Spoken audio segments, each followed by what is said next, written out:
जननीं शारदां देवीं रामकृष्णं जगद्गुरुं पादपद्मे तयोः श्रित्वा प्रणमामि मुहुर्मुहुर्।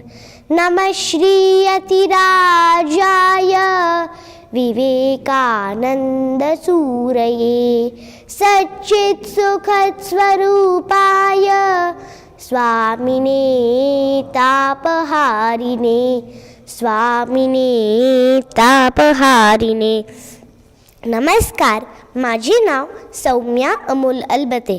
आज आपण श्री मा शारदा देवी यांची जन्मतिथी रामकृष्ण विवेकानंद सेवा संस्था इंदोरी येथे साजरी करीत आहोत। त्यानिमित्त मी तुम्हाला श्री मा शारदा देवी यांच्या काही गोष्टी सांगणार आहे। श्री रामकृष्ण देव यांची लीला सहधर्मिणी श्री मा शारदा देवी यांना श्री रामकृष्णांच्या भक्त परिवारात श्री मा किंवा माताजी म्हणतात। त्यांचा जन्म 22 डिसेंबर 1853 रोजी बंगालमधील बांकुरा जिल्ह्यातील जयरामबाटी या गावी झाला होता। त्यांच्या वडिलांचे नाव होते रामचंद्र मुखोपाध्याय व आईचे नाव होते श्यामासुंदरी देवी। माताजींच्या जन्मापूर्वी त्यांच्या आईवडिलांना दैवी साक्षात्कार झाला होता। एके दिवशी दुपारी भोजन आटोपून रामचंद्र अमळ वामकुक्षी घेत होते। त्यांना स्वप्नात दिसले की एका चिमुकल्या मुलीने त्यांच्या गळ्याला मिठी मारली आहे। तिची रूपछटा किती अपूर्व होती। तिच्या अंगावर सुंदर अलंकार चमकत होते। आश्चर्यचकित होऊन त्यांनी विचारले, बाळे, तू कोण आहेस? त्या बालिकारूपी देवीने गोड आवाजात उत्तर दिले, मी तुमच्याकडे आले आहे। रामचंद्रांनी डोळे उघडले। भगवतीच्या आगमनाचा त्यांना साक्षात्कार झाला। त्याचप्रमाणे श्यामासुंदरी देवी शिहडला देवदर्शनासाठी गेल्या होत्या। येत असताना त्या एका झाडाखाली बसल्या असता त्यांना दिसले की झाडावरून एक 5-6 वर्षांची सुंदर बालिका खाली आली। तिच्या अंगावर लाल रेशमी वस्त्र होते। जवळ येऊन तिने श्यामासुंदरी देवी यांना पाठीमागून मिठी मारली व म्हणाली, आई, मी तुझ्या घरी आले आहे। अशा प्रकारे आई वडील दोघांनाही दैवी साक्षात्कार झाला आणि माताजींचा जन्म झाला। एकदा जयरामबाटीच्या भागात मोठा दुष्काळ पडला होता। कितीतरी लोक माताजींच्या घरी येत होते। माताजींच्या घरी आदल्या वर्षीचे धान्य साठवून ठेवले होते। त्याची खिचडी बनवून खिचडीचे हंडे तयार ठेवत असत। कधीकधी इतके लोक येत की खिचडी संपून जाई। पुन्हा खिचडीचा हंडा चुलीवर चढवला जाई। ती गरम गरम खिचडी पानांवर टाकत तेव्हा ती लवकर थंड व्हावी म्हणून शारदा देवी दोन्ही हातांनी पंख्याचा वारा घालीत। शारदा देवींमध्ये लहानपणापासूनच दया, करुणा, सहानुभूती होती। वयाच्या 6व्या वर्षी त्यांचा श्री रामकृष्णांशी विवाह झाला। विवाहानंतर काही दिवसातच श्री रामकृष्ण पुन्हा दक्षिणेश्वरी परत आले व आपल्या नित्याच्या पूजाकर्मात गढून गेले। 13व्या वर्षी शारदा देवी पुन्हा कामारपुकुरला परत आल्या। त्यावेळी एक दिव्य घटना घडली। त्यावेळी शारदा देवी नववधू होत्या। त्यांना स्नानासाठी मोठ्या तलावाकडे जायचे होते, परंतु गाव नवीन असल्यामुळे त्यांना भीती वाटत होती। त्या घराच्या दाराबाहेर येऊन विचार करीत असताना त्यांना दिसले की त्यांच्याच वयाच्या 8 मुली त्यांच्या जवळ आल्या।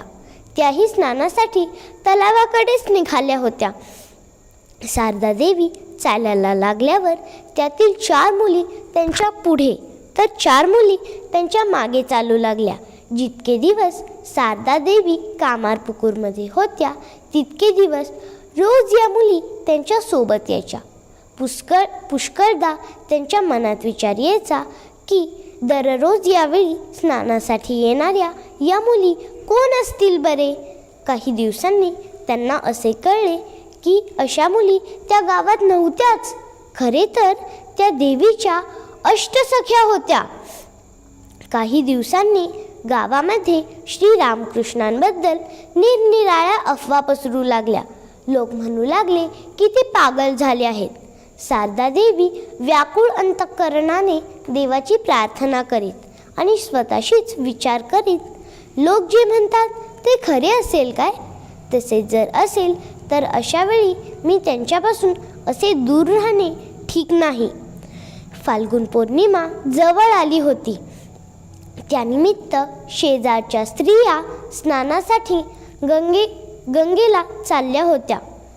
शारदामणींना हा चांगला योग वाटला व त्यांनीही त्यांच्यासोबत जाण्याची इच्छा व्यक्त केली. ही गोष्ट वडिलांच्या कानावर आली. शारदा गंगा स्नानाला जायला का उत्सुक आहे ही गोष्ट त्यांच्या ध्यानात आली व त्यांनी शुभमुहूर्त पाहून यात्रेचे प्रस्थान ठेवले. सुमारे 60 मैलांचा पायी प्रवास होता. 2 दिवस चालल्यानंतर शारदा देवींना ताप आल्यामुळे ते एका धर्मशाळेत थांबले. वाटेतच ताप आल्यामुळे आपण दक्षिणेश्वरी कसे पोहोचू या विचाराने त्या निराश झाल्या असतानाच त्यांना एक अलौकिक दर्शन घडले.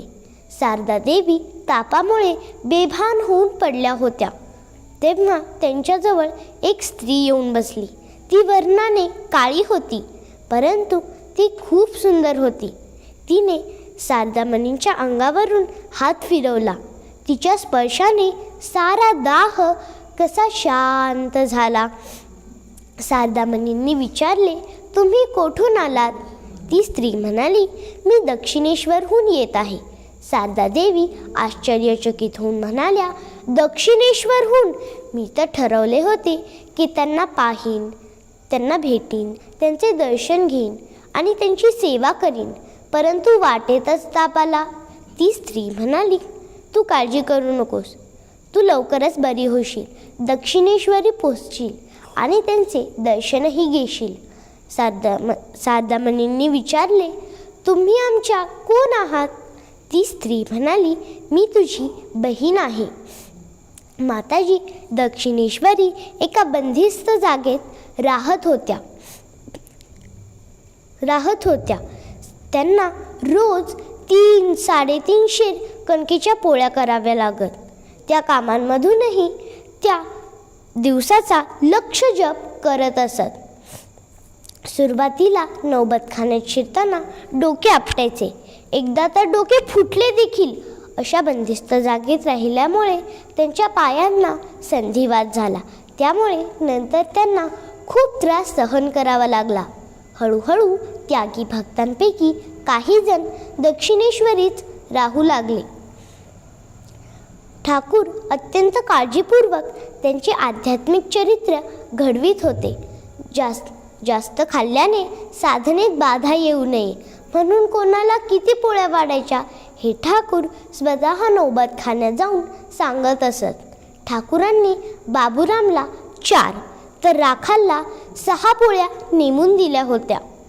हे लोक नौबतखान्यातून जेवून आल्यानंतर ठाकूर त्यांना कधी कधी किती पोळ्या खाल्ल्या म्हणून विचारत असत. एके दिवशी राखालला विचारले असता कळले की 7 पोळ्या खाल्ल्या. ठाकूर गंभीर झाले, कारण त्यांना 6 पोळ्या सांगितल्या होत्या. दुसऱ्या दिवशी त्यांनी बाबूरामला विचारले, किती पोळ्या खाल्ल्यास? बाबूराम म्हणाले, 6. ठाकूर म्हणाले, इतक्या जास्त का खाल्ल्यास? बाबूराम म्हणाले, आईंनी वाढल्या. हे ऐकून ठाकूर नौबतखान्याकडे गेले आणि माताजींना तक्रारीच्या सुरात म्हणाले, या मुलांना तुम्ही मनुष्य होऊन देणार नाही असे दिसते. ही मुले साधू व्हायला आली आहेत. त्यांनी इतके जास्त खाऊन कसे चालेल? मुलांच्या जेवणावर टीका झालेली पाहून माताजी तळमळून म्हणाल्या, एक दिवस 2 पोळ्या जास्त वाढल्या म्हणून इतके बोलायचे? मी स्वतः ते बघीन. त्यांच्या भविष्याची काळजी मी वाहीन. तुम्ही काळजी करायची गरज नाही. खाण्यापिण्याच्या बाबतीत तुम्ही मुलांना काहीही बोलू नका. शारदा देवींच्या मातोश्री चिंतेत असायच्या. कशा वेड्याशी माझ्या शारदेचे लग्न लावून बसले मी. ती संसारही करू शकली नाही. तिला मुलेही झाली नाहीत. जयरामबाटी येथे आपल्या सासूचे असे बोलणे ऐकून ठाकूर त्यांना म्हणाले, सासूबाई, तुम्ही काहीही काळजी करू नका. तुमच्या मुलीला इतकी मुले होतील की आई आई अशा हाकांनी ती भंडावून जाईल. 15 ऑगस्ट 1886 रोजी ठाकूरांनी महासमाधी घेतली. तेव्हा शारदा देवींनी आपल्या अंगावरील एक एक आभूषण काढून ठेवायला सुरुवात केली. शेवटी त्या हातातील सोन्याच्या कंकणा काढायला लागल्या. तेवढ्यात ठाकूर प्रकट झाले व त्यांचा हात धरून म्हणाले, हातातील कंकणे काढू नका. मी काय खरोखरच मेलो आहे म्हणून तुम्ही ही सौभाग्यचिन्हे काढून ठेवीत आहात? हातातील कंकणे हातातच राहिली. तेव्हापासून शारदा देवी बारीक लाल किनार असलेली साडी परिधान करू लागल्या.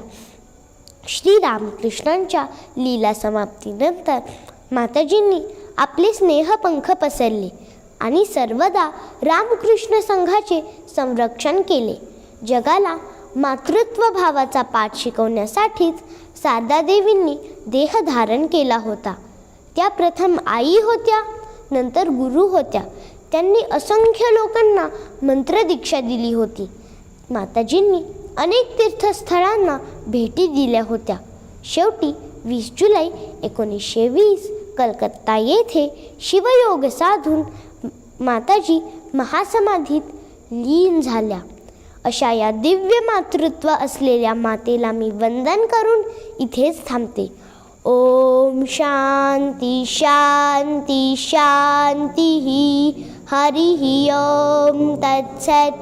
श्रीरामकृष्णार्पणमस्तु.